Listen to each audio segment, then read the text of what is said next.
जहां एक और मंगलवार को सुप्रीम कोर्ट की तरफ से मनीष सिसोदिया पर इम्पोर्टेंट न्यूज सुनने को मिली, जिसमें बेंच ने उनकी बेल पर अपना वर्डिक्ट रिजर्व कर लिया।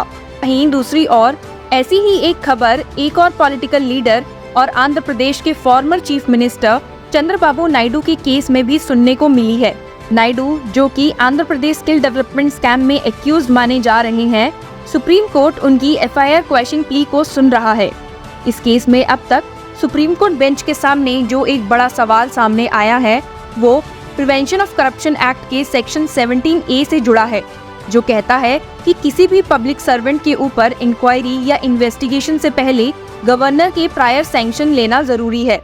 पर जैसा कि इस केस में मुद्दा उठाया गया कि सीआईडी ने ऐसा कोई भी सैंक्शन गवर्नर से नहीं लिया था। जस्टिसेस अनिरुद्धा बोस और बेला एम त्रिवेदी का बेंच इस केस में नायडू और स्टेट दोनों के लॉयर्स के आर्ग्यूमेंट सुन चुका है। आपको जानकर हैरानी होगी कि नायडू की तरफ से इस केस में 3 लॉयर्स रिप्रेजेंट हो रहे हैं, और वो है senior advocate Harish Salve, senior advocate Siddharth Luthra और सीनियर एडवोकेट मनु सिंघवी। ये हियरिंग्स 3 अक्टूबर को कमेंस हुई थी, जिसमें एसवीएन भट्टी ने खुद को हियरिंग सुनने से रिक्यूज कर लिया था, और फिर इस वजह से बाद में ये case current supreme court bench को दे दिया गया। हियरिंग के पहले ही दिन जस्टिस बॉस ने एक क्वेश्चन उठाया कि क्या ये प्रोविजन सेक्शन 17A अमेंडमेंट से पहले के ऑफेंसेस पर अप्लाई होगा, और क्या ये सेक्शन एफआईआर में mention prevention of corruption act और आईपीसी दोनों ही ऑफेंसेस के लिए अप्लाई होगा। तो नायडू के लॉयर्स ने कोर्ट को सबमिट किया था कि सेक्शन 17A अप्लाई होगा, क्योंकि इंक्वायरी 2018 अमेंडमेंट के बाद शुरू हुई है और इसमें डेट ऑफ ऑफेंस को नहीं देखेंगे।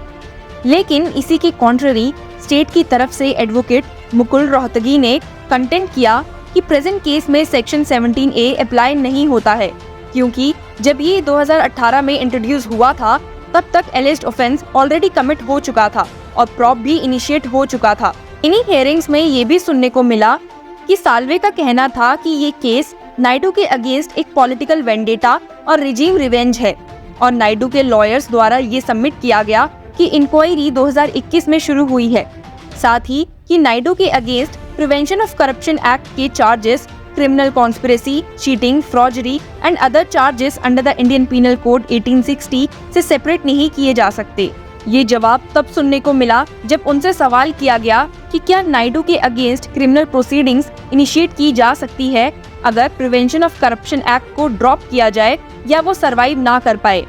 पर स्टेट काउंसिल ने इसका विरोध किया और उन्होंने ये भी क्लैरिफाई किया कि अगर prevention of corruption act drop होता है या सरवाइव नहीं करता है, जो कि वो नहीं चाहते, पर ऐसा हुआ तब भी स्पेशल जज के पास ज्यूरिडिक्शन है सभी ऑफेंसेस को ट्राई करने की जो प्रिवेंशन ऑफ करप्शन एक्ट के अंडर नहीं भी आते हैं। पिछली हियरिंग में state police crime investigation department ने सुप्रीम कोर्ट को कॉशन किया था कि वो अर्ली स्टेज पर इन्वेस्टिगेशन को निप ना करे, और रोहतगी ने कोर्ट को एम्फसाइज करते हुए हंड्रेड्स ऑफ करोड़ के पब्लिक एक्सचेकर्स के द्वारा सफर्ड लॉसेस को हाईलाइट किया था और ऑफेंस की सीरियसनेस को दर्शाया था।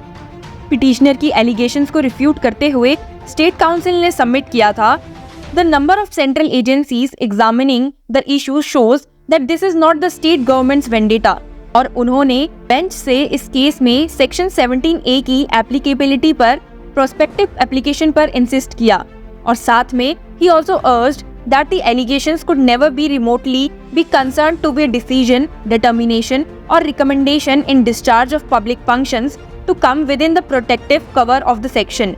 मुकुल रोहतगी ने ये सबमिट किया था कि the provision cannot be read in isolation to provide an umbrella of protection and must be interpreted in the line with the object of the anti-corruption legislation.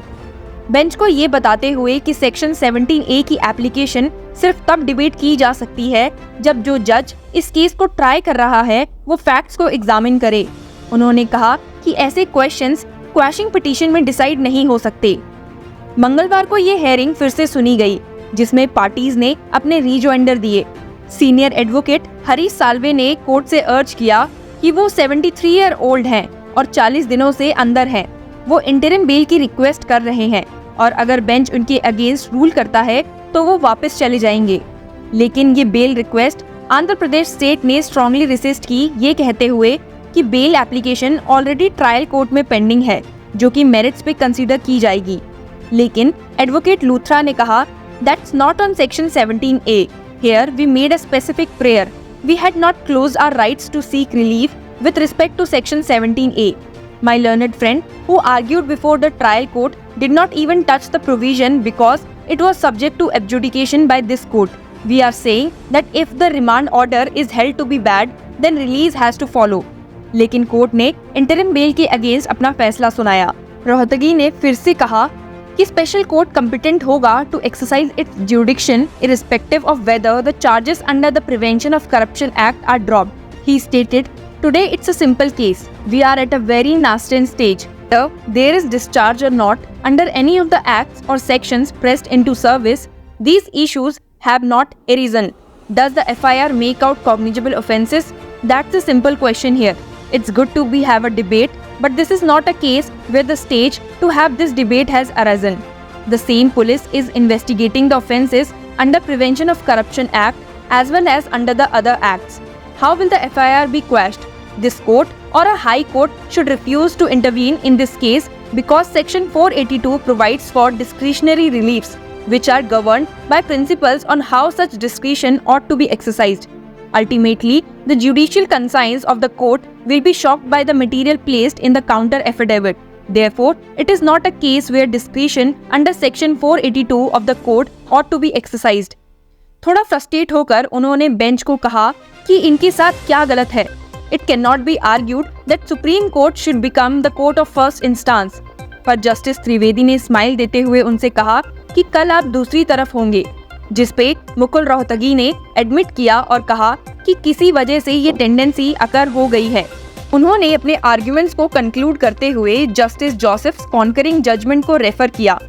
Interestingly, the alleged offences in this case dates back to 2016, a fact that Naidu's lawyers strongly relied upon to insist on the retrospectivity of Section 17A of the Prevention of Corruption Act.